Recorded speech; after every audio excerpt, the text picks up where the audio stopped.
This is David Lamb here at the East National Technology Support Center. And joining me in the room today is the Russell Hedrick. He's the farmer, and I'm going to let Russell introduce himself and the other guest I have in the room here with me before we let Madalene begin her presentation. So, Russell, you want to say a couple words?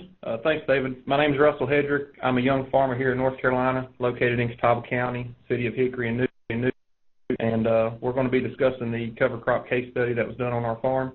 And I'd like to introduce my district conservationist with the NRCS, Lee Holcomb. Thanks, Russell. My name again is Lee Holcomb. I'm with the Natural Resources Conservation Service.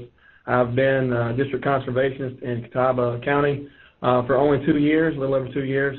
And so I cover Catawba and Alexander counties, and that is in the foothills of western North Carolina. Okay. Thank you, gentlemen. And then we'll turn it over to Madalene Ransom, who, let me introduce her as the East National Technology Support Center's economist. And she's going to be talking about a topic as I go around and work with folks and discuss soil health. Everybody's interested in the economics of it, and I really appreciate her title that they've chosen, Cover Crops, Why Grow a Crop You Don't Sell. I think that's a very interesting and intriguing topic. So, Madalene, we're going to just turn it over to you. And before I do, I just want to let folks know that we will be pausing at a couple places during Madalene's presentation to respond to questions that come in. So, again, if you have a question, go up there to the notes section, type it in, and I'll be reading them to Madalene at the appropriate point of the presentation. So, Madalene, the floor is yours.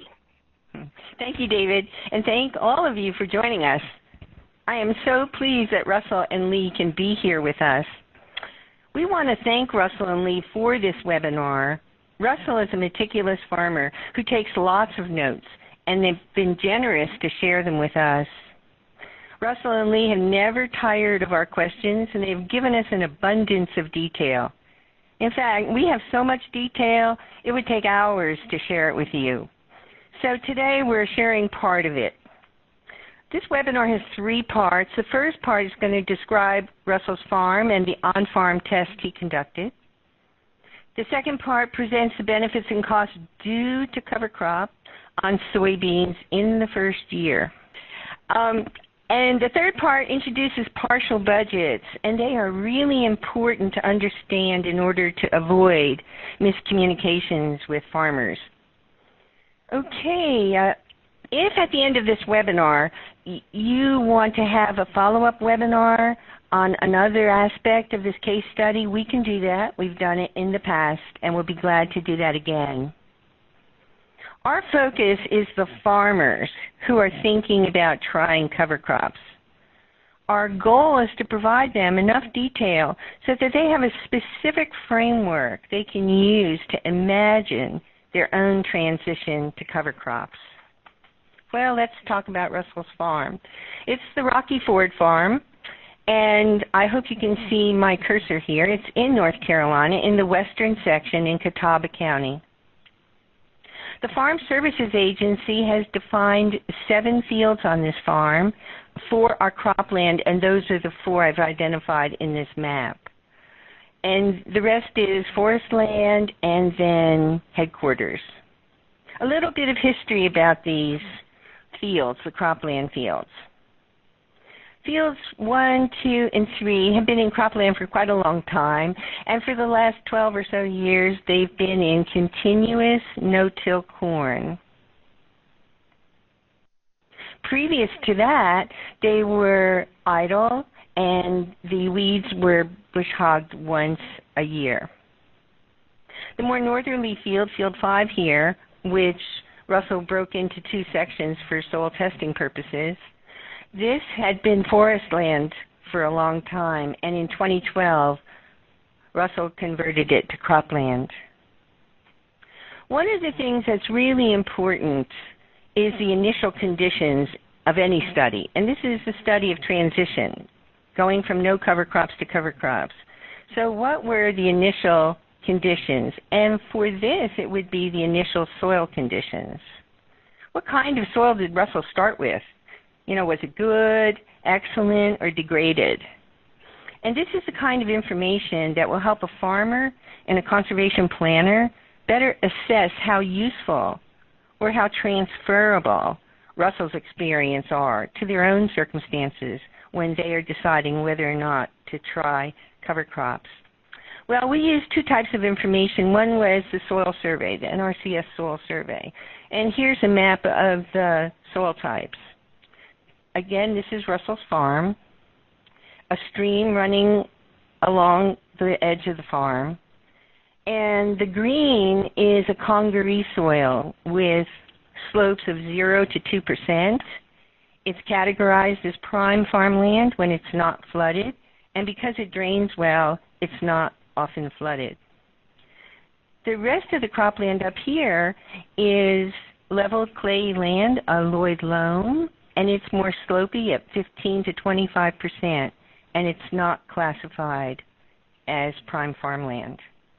Russell has done a lot of soil tests, and our agronomist, Steve Botker, looked at them and chose the one that would be most appropriate to compare with the county soil survey. So Steve looked at three. The first one was the percent organic matter.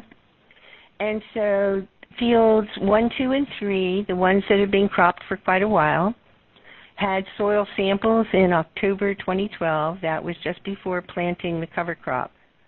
And you can see that Russell's soils had far more organic matter than the county average.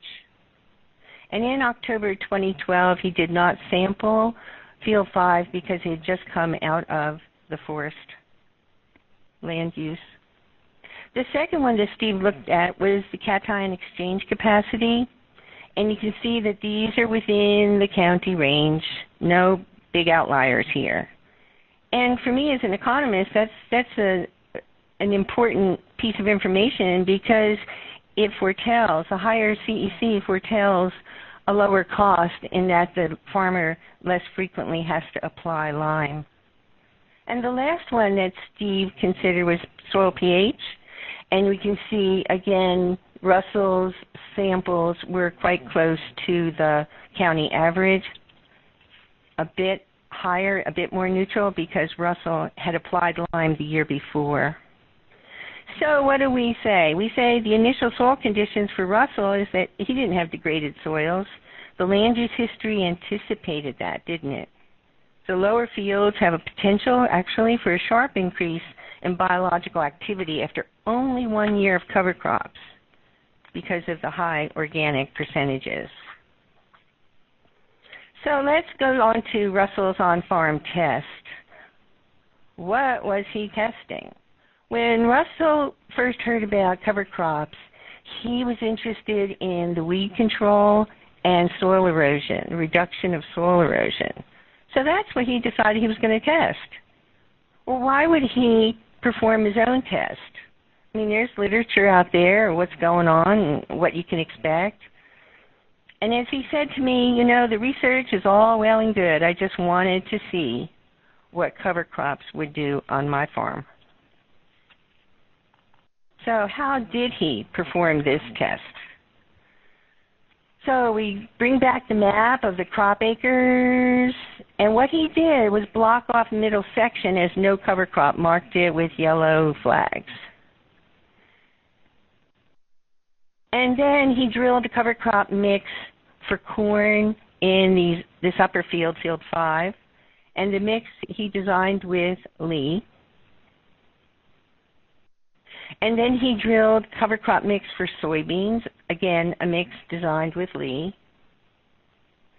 And after the cover crops were terminated, he planted the cash crops. He no-tilled corn, and then he drilled soybeans. And remember, the hatched area is the no cover crop area. So what is this map telling us? The corn was planted on cover crop and no cover crop. And the soybeans planted on cover crop and no cover crop. And they were planted, the corn was planted same day, same seeding rate. The only difference was the existence of cover crop or not. And remember, this soil map showed that this whole area here, my cursor's gone, this whole area here was the same soil type. So the soil type was constant. So during the cash crop growing season, Russell, being the attentive farmer, was going out to see, how is this going? What's happening out there? What does this cover crop stuff look like? Well, I was out there in mid-July with him, and we were looking in this soybean field that had cover crop, and here's the cover crop residue, looking for weeds. Saw almost no weeds. This is important in the southeast because increasingly weeds have become herbicide resistant. What Russell had decided to do in his test was not to spray a post-herbicide, just to give the cover crops a real test. You know, what could they really do to control the weeds? And what was interesting about this past summer, the summer of 2013, was extremely wet, more than twice the normal.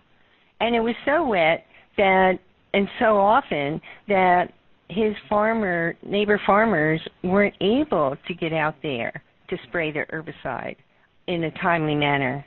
But Russell didn't have to worry about that. The other thing that Russell saw in his test was the erosion on the no cover crop area that he did not see in the cover cropped area. The other thing during the growing season was a surprise. He did not expect in the first year of cover crop to observe a difference in the plants. And these are soybean plants, and the one on the left, the larger one, came off of the cover cropped area, the smaller from the no cover cropped area. And I was there that day, and we were just walking across the field and talking and just plucked the plant from cover crop and just plucked. So we did not look for the largest cover crop and the smallest no cover crop. And so when we looked more closely, the one from the cover crop had more pods. There were more beans in a pod. And at that time in midsummer, it looked like those beans might actually be larger at harvest time. So harvest time. Last year, Russell's harvests were two kinds of harvest. One was harvesting for the test, and after that was done, then he harvested for the rest of the fields. So let's look at soybeans, no cover crop. So we'll expand that a little bit, blow it up.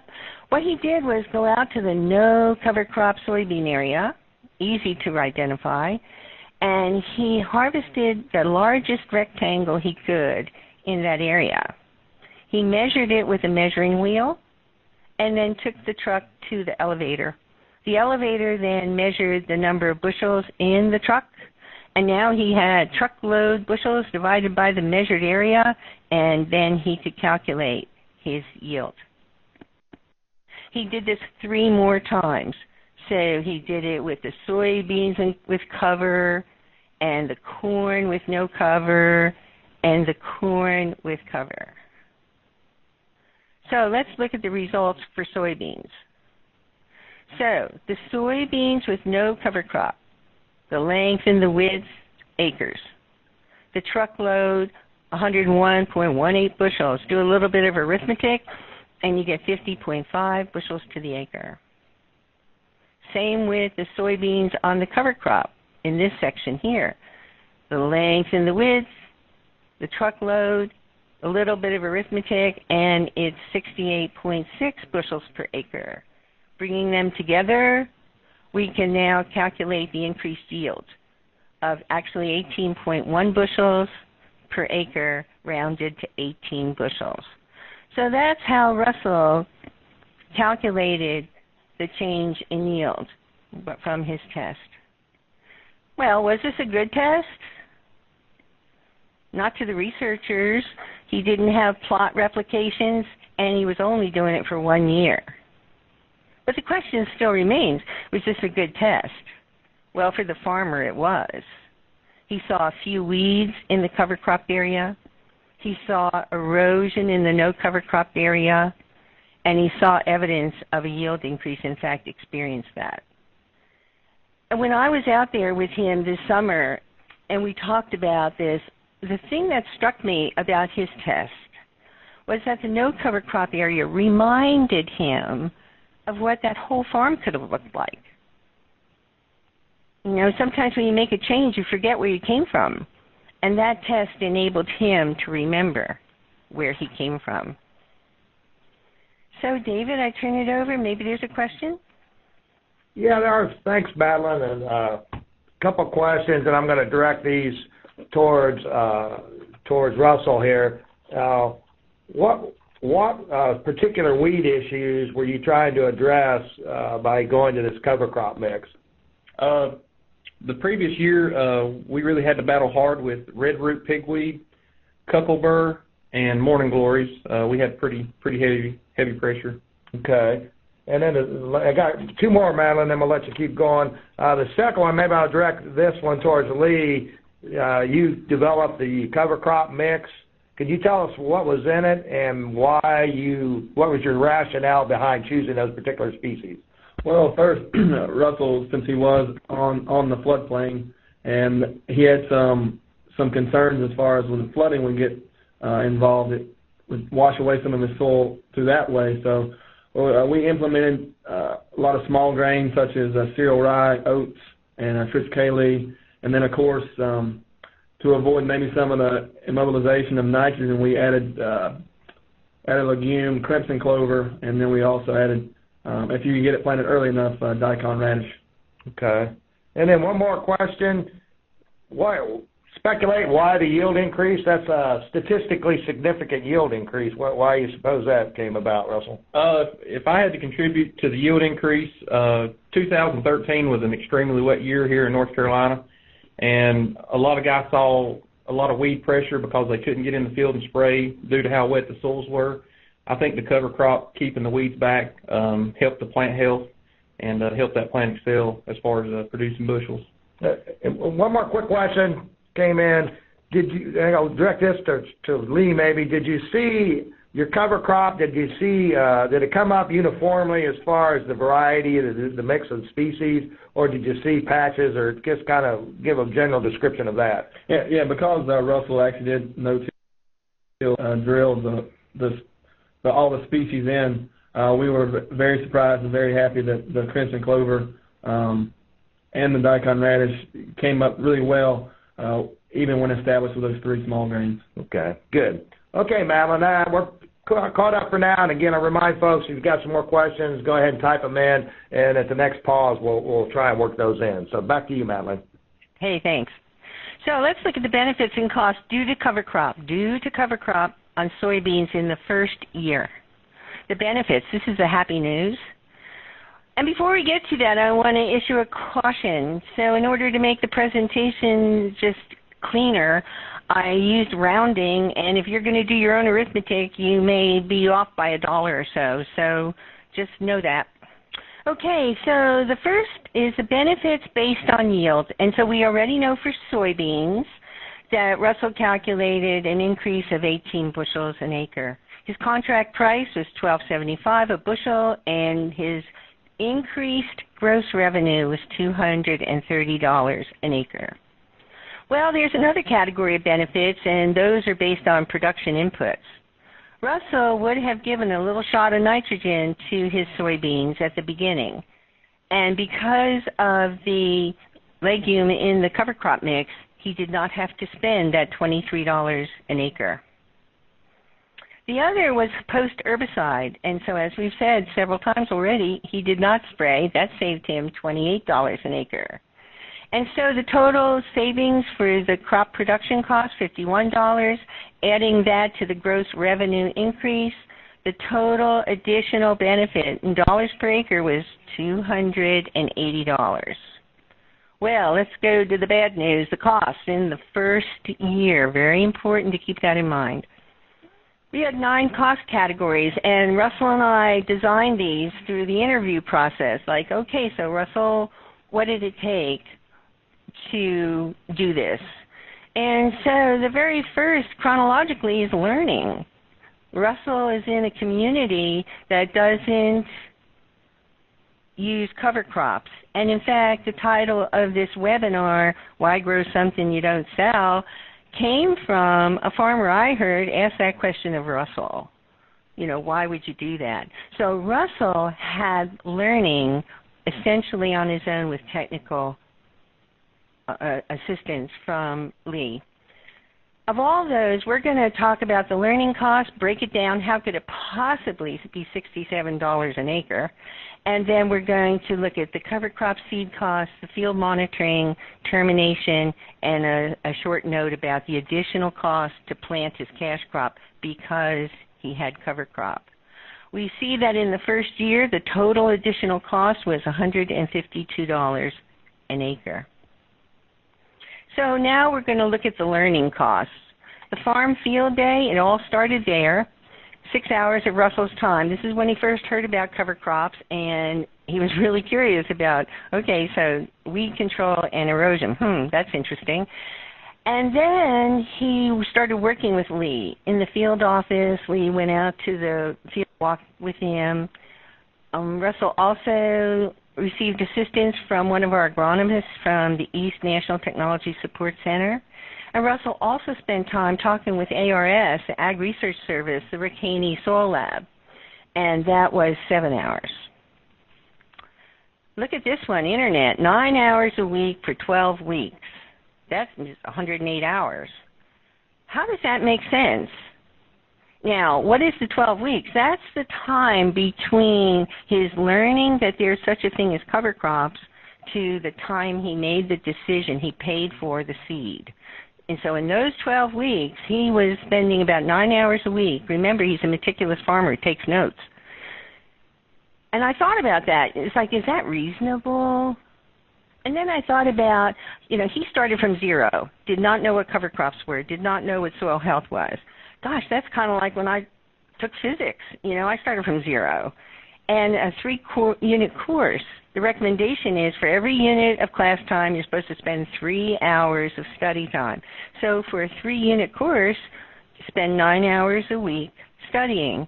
Well, you know, Russell essentially took a course designed by the DC and the agronomists and the soils folks and ARS, and it made sense to me. That's actually feasible. If you're going from zero to making the dollar commitment to buy that seed, that's probably a reasonable amount of time. So his total time is 121 hours. The value of the farmer time, what were we going to say was the hourly value?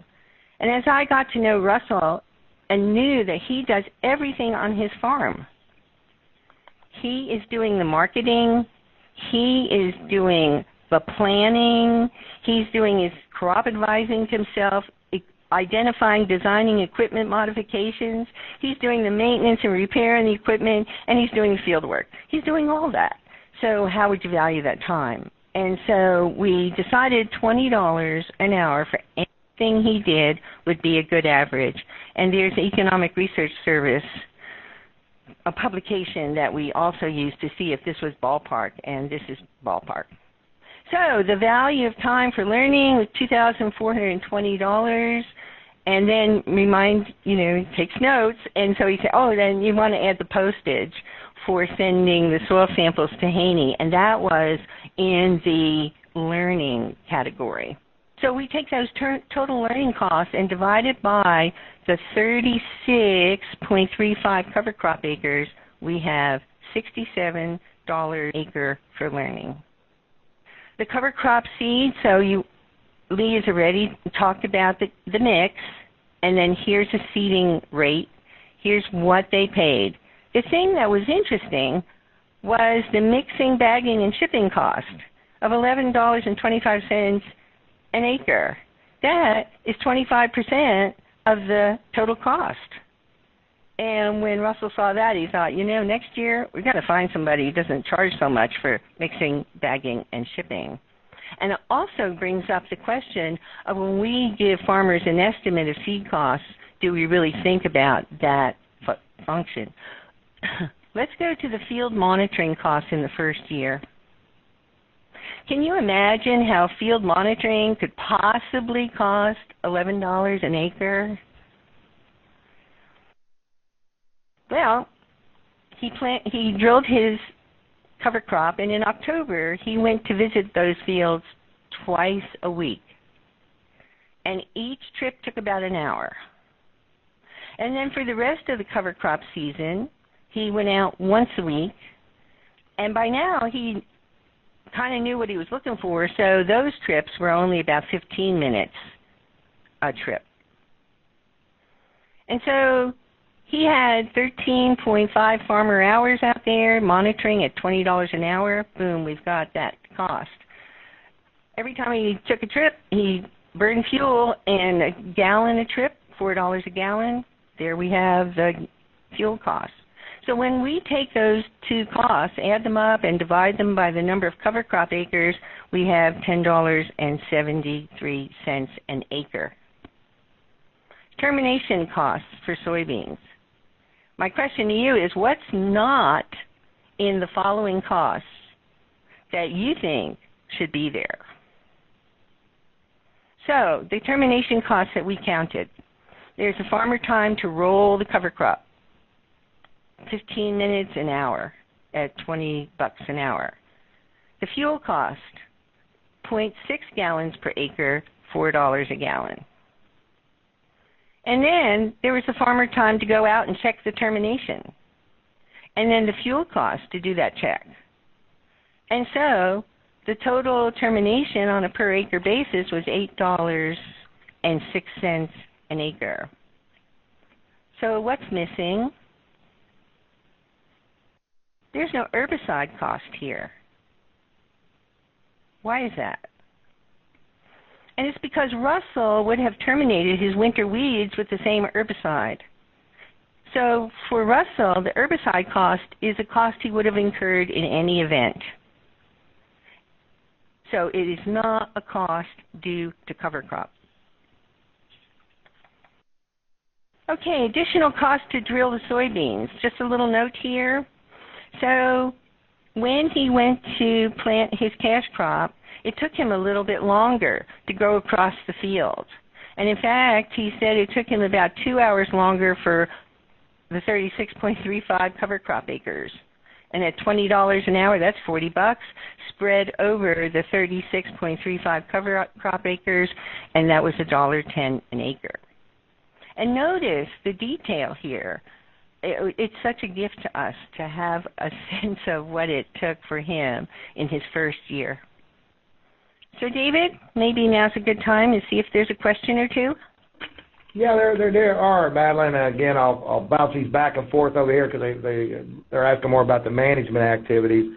One of them, Russell, I'll direct this at you, is what kind of wheat pressure did you see a difference between the corn and the bean, and then between where you had the cover crop and the no cover crop?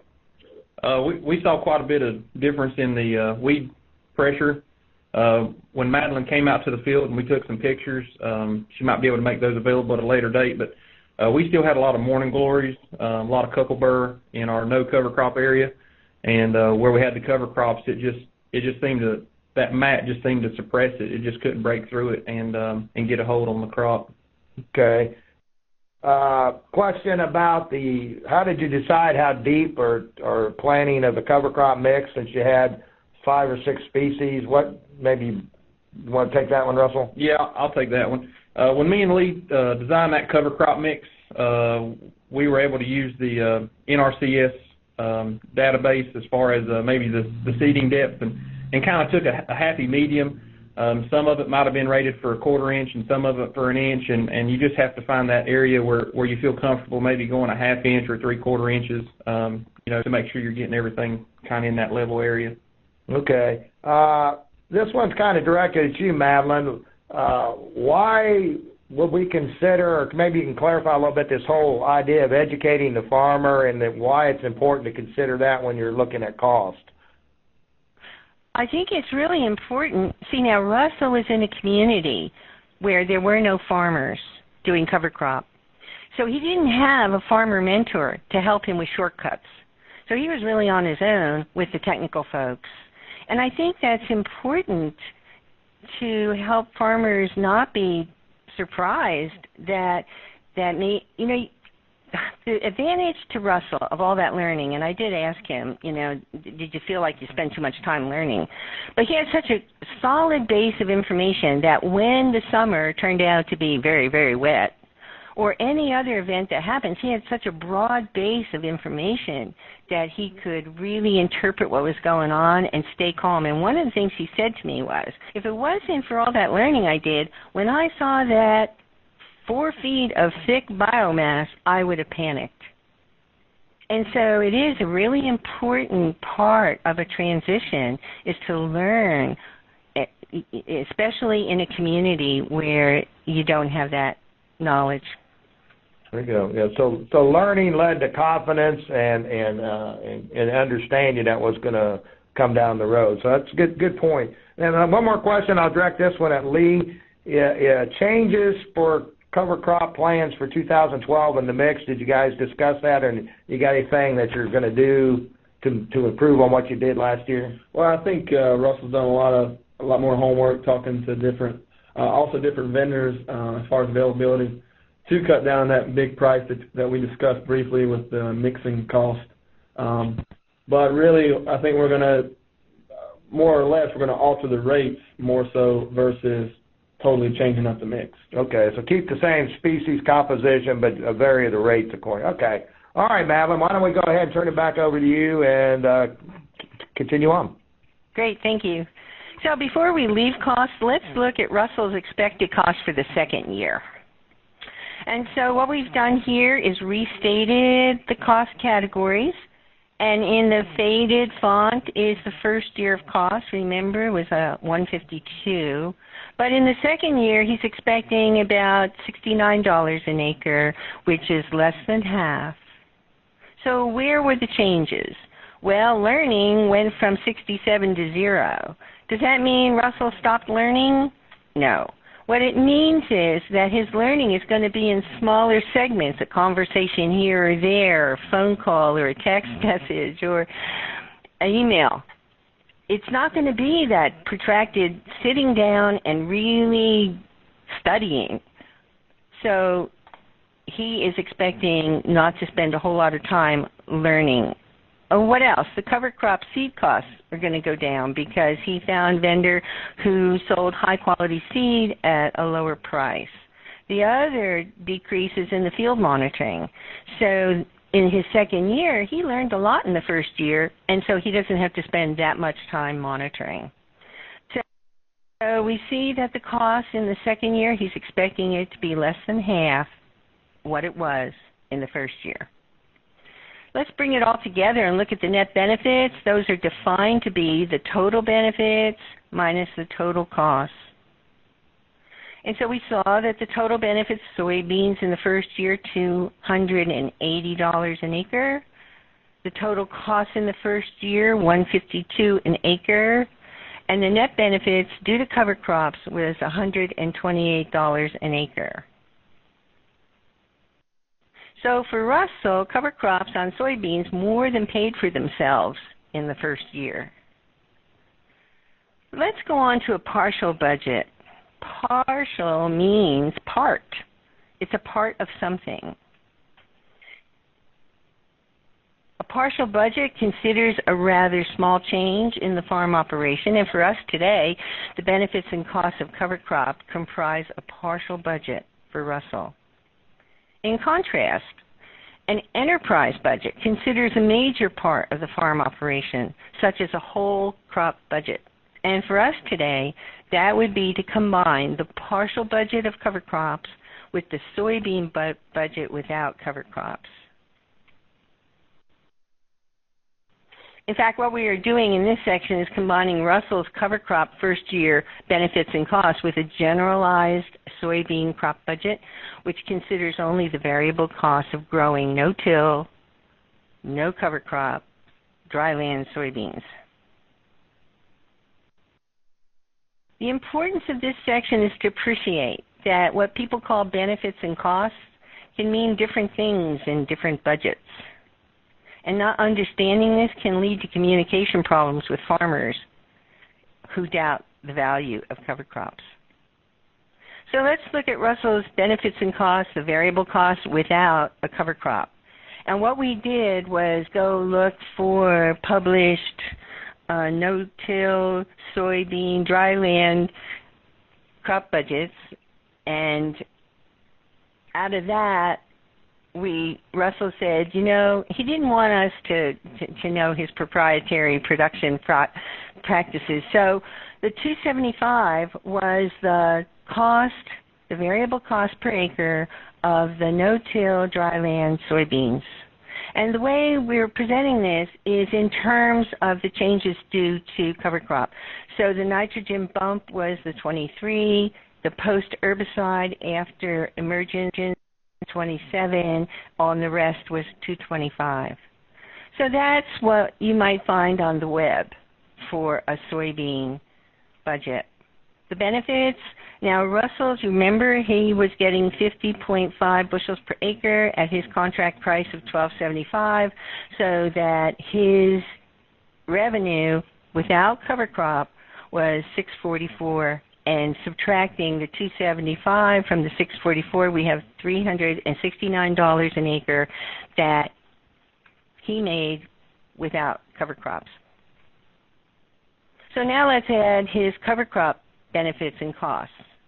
And what this is doing is inserting the cover crop costs into the costs and inserting the benefits due to cover crops into the benefits, and then being able to calculate the net benefits once the cover crops are in there.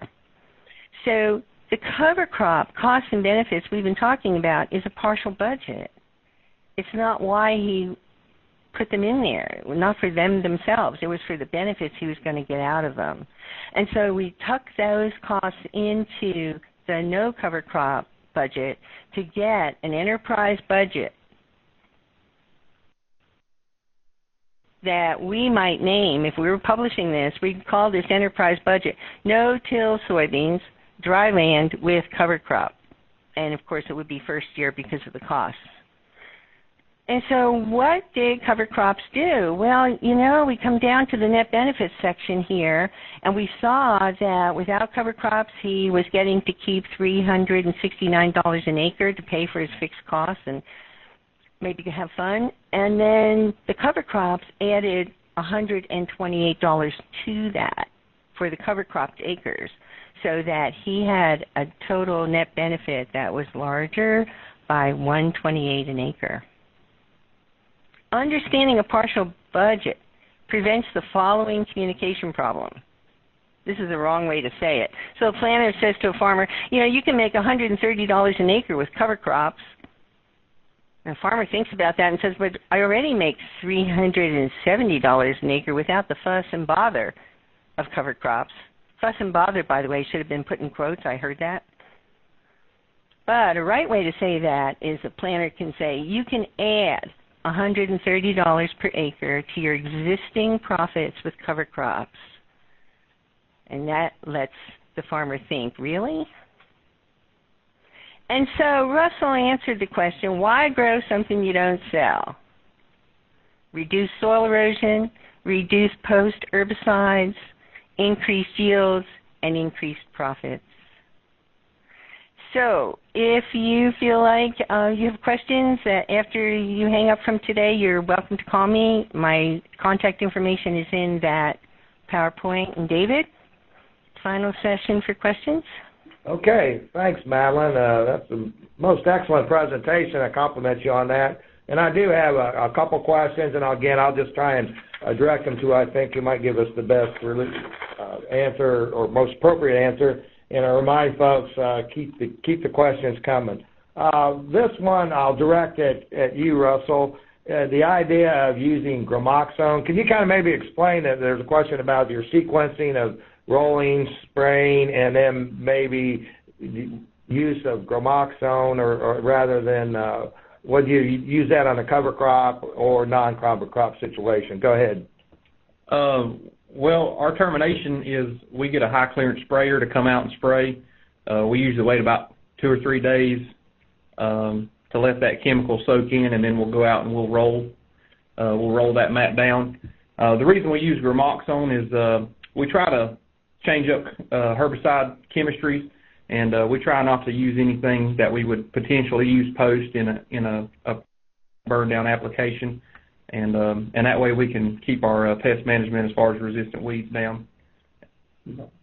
And we're rolling it with a cultipacker. We don't have a crimper at this time, but if you can dig one out of the woods, it does just as good of a job.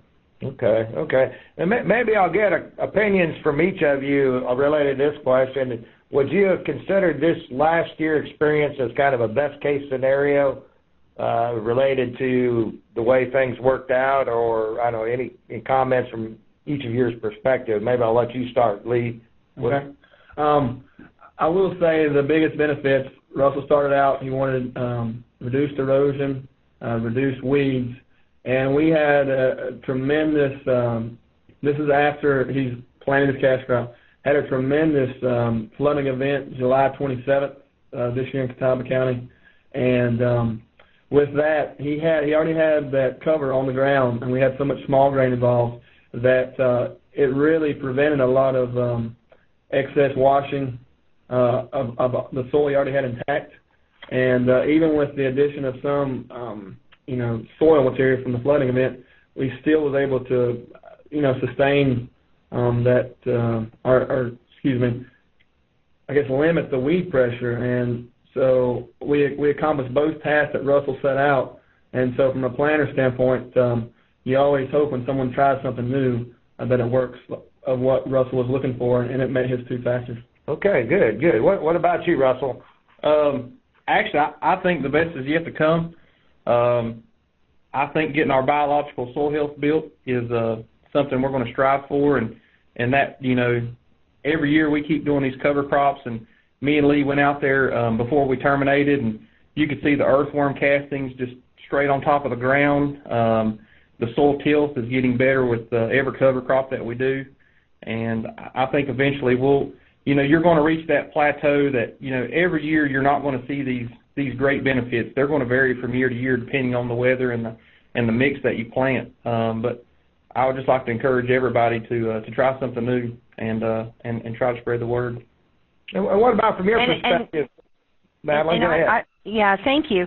I would like to let folks know that Russell is really a meticulous farmer, and in fact, his no cover crop yield is greater than county average by a lot. So he just gets a lot out of his practices. And the other thing I want to share is something that Russell just said that he shared with me more specifically, and that is, if cover crops are going to pay 6 out of 10 years, he's happy. And what's important about that, to me, is that he's recognizing risk, that you can't know from year to year what you're going to face. And so when he's looking at that big bump in profits, those profits are going to help him in the lean years. Okay. Thanks, Madalene.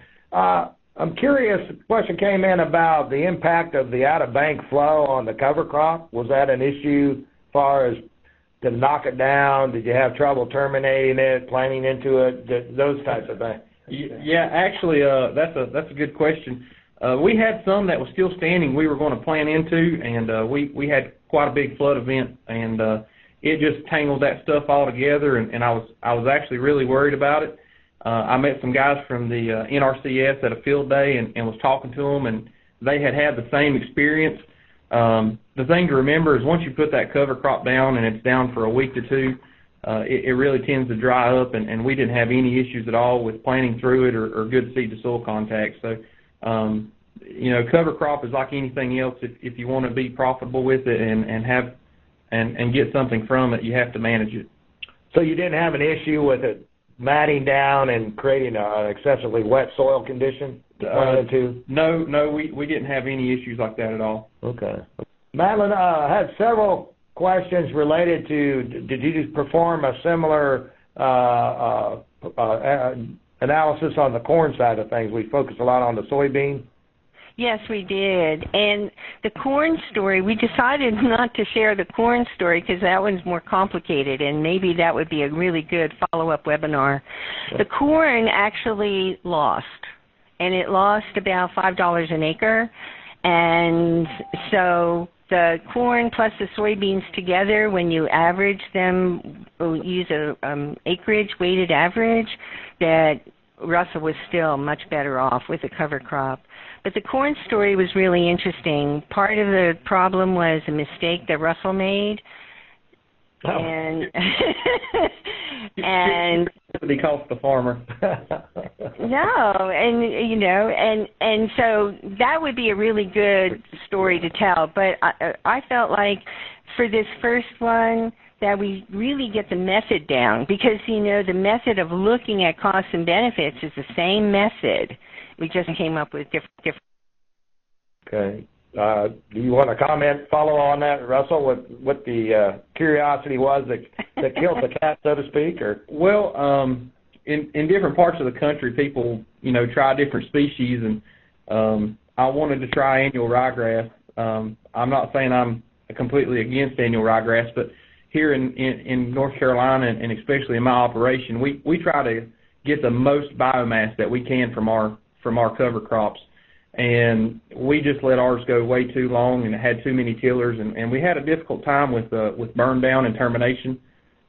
We might try it again in a later year. I'm not 100% sure on that, but like I said, everything takes management, and my DC kind of told me a little bit about it, and I went against what he said, and we tried it out, but I won't fault him on that for not stopping me. Okay. Madalene, I'll kick this one to you. There's a question about you showed a slide about the anticipated costs for the second year. Yes. And the benefits. Could you kind of maybe go into a little more discussion about the differences and why there's a bigger cost ratio? Maybe even go back to that slide. Just maybe review that a little bit. Okay, so the question is why it's still $69 an acre? Yeah. Okay. Yeah. Because, you read it's cover crop is $35 or $40 an acre, but it doesn't talk about the soil tests. It doesn't talk about perhaps the cost of drilling, the cost of going out and seeing that things are okay. Do you have to replant some sections? And then maybe not even the termination costs. So it's maybe $69 an acre. Okay. When you think of everything.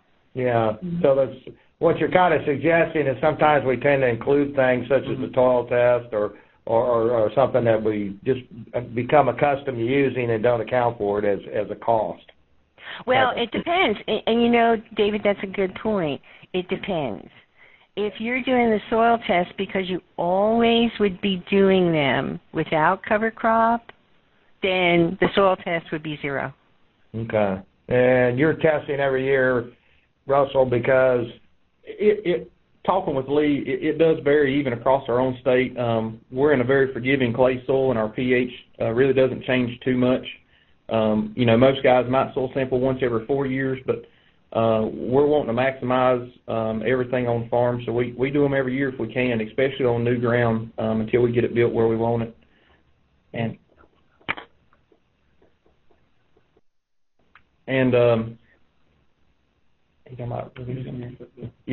we're trying to reduce our inputs, and with doing these cover crops, the more organic matter you build, the more organic nitrogen you'll get released later on in the year, and therefore you have to soil sample to get those results to see what's happening with your ground. Okay.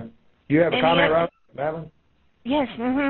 So even if it is $69 an acre, that's not the important number.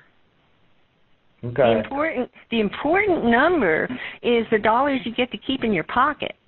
It's the benefits that came. So if you get $200 additional because of the cover crop and you only paid $69 to get that $200, it's a bargain. That's a good return on investment. Yeah. Okay. All right, good. Got a couple questions related to the management aspect.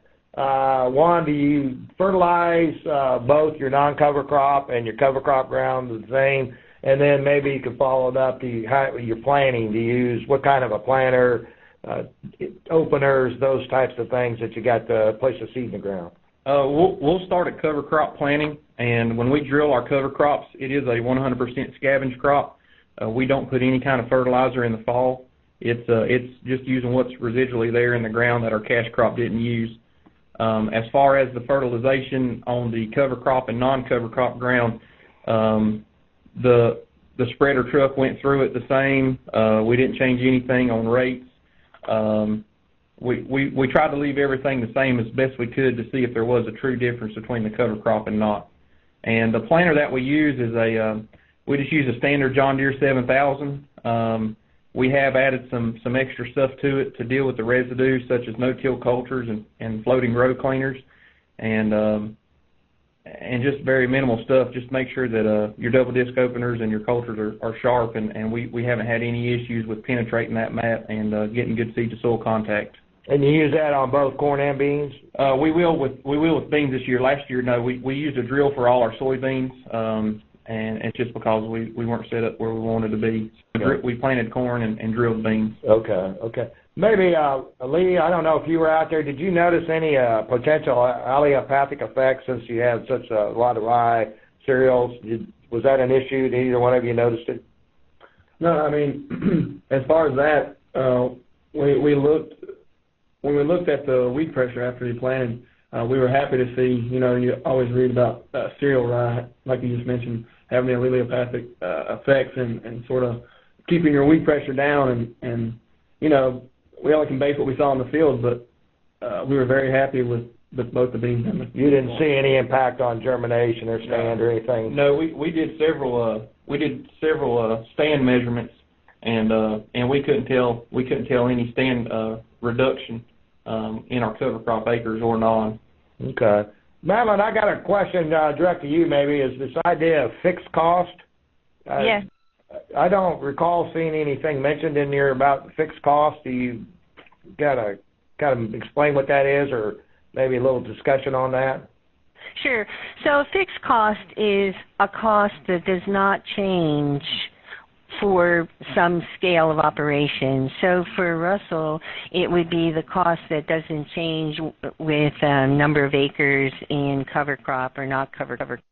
So like his equipment cost, that would be a fixed cost. The taxes would be a fixed cost. Those don't change. So that's what a fixed cost is, and that's why it was very important to talk about a partial budget. So we're not looking at all the costs on that farm. We're looking at the variable costs of growing the soybeans. Okay. And that's why that the word cost, that means different things depending on what kind of budget you're talking about. So that for him, the net benefits that are in this PowerPoint are going to go to do two things. They're going to make payments on those fixed costs, and then whatever's left over from that, he really truly gets to keep. That's what okay.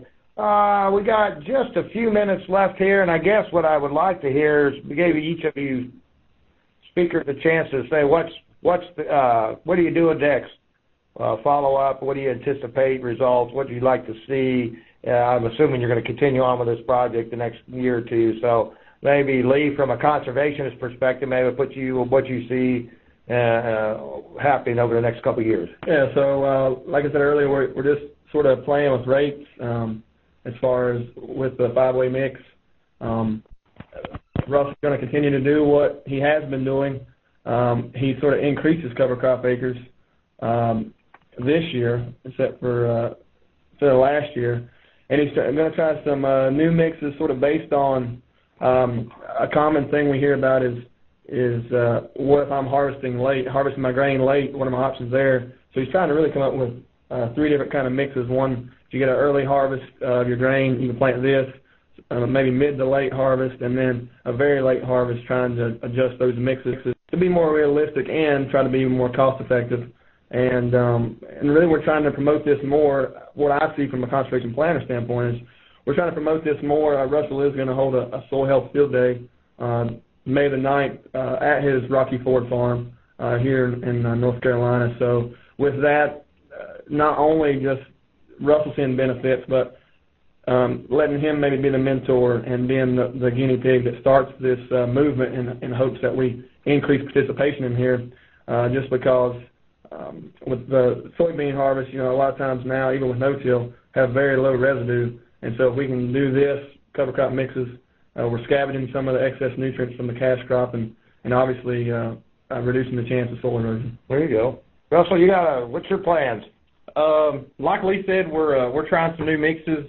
We were actually able to find a vendor, and they were actually able to help us with seed for the next several years.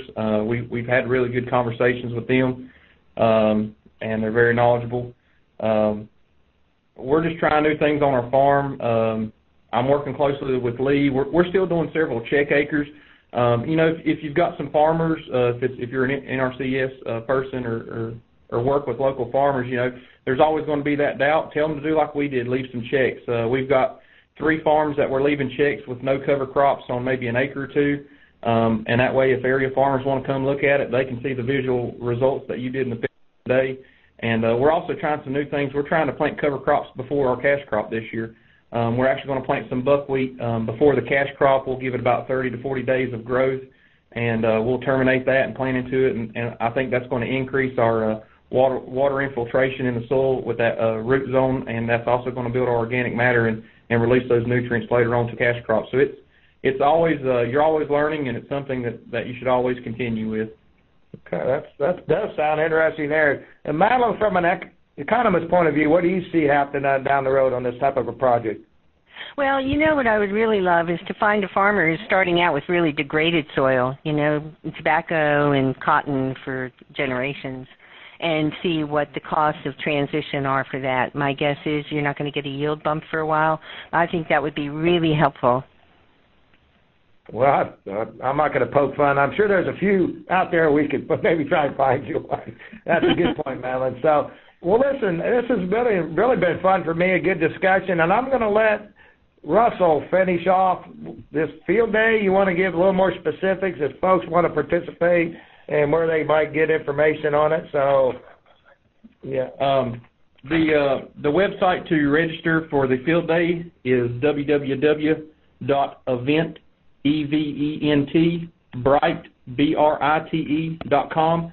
And when you go there, you can just type into the search soil health or Catawba County soil and water. It'll bring up the event, and you can register. What the day is going to include is we'll have Ray Archuleta out. We're going to get him to get the crowd pumped up and get everybody, on what we're going to do that day. And then Madalene's going to speak on the economics of this case study. Dana and I think Lee, we're going to have a root pit, do some slate tests. We might do some infiltration tests. Steve will hopefully be there with a rainfall simulator. And if you've never seen a rainfall simulator, I urge everybody to go to YouTube and check it out. That really opened up my eyes. It was pretty amazing. And I'm going to have my planting equipment there, and we'll just talk about what we've done to change with our planting, especially a lot of guys don't think about the high carbon to nitrogen ratio, so you get a little tie up. So we've done some things to mitigate that, and I'm pretty sure that's about all we have planned for that day. But if anybody wants the address, we'll put it on here. It's 3230 Rocky Ford Road, and that's Newton, North Carolina, 28605. Okay. And thanks a lot. And there's been several questions about copies of the presentation, and as Holly mentioned earlier, where that's going to be available at the conservationwebinars.net. And with that, gentlemen and Madalene, I think you all did a great job, and I appreciate everybody participating on a Friday. Good crowd, so look forward to the next one, which will be April 8th, and our topic will be dryland farming from a farmer's perspective with Scott Ravenkamp in eastern Colorado. And with that, we'll sign off, and everybody have a good day.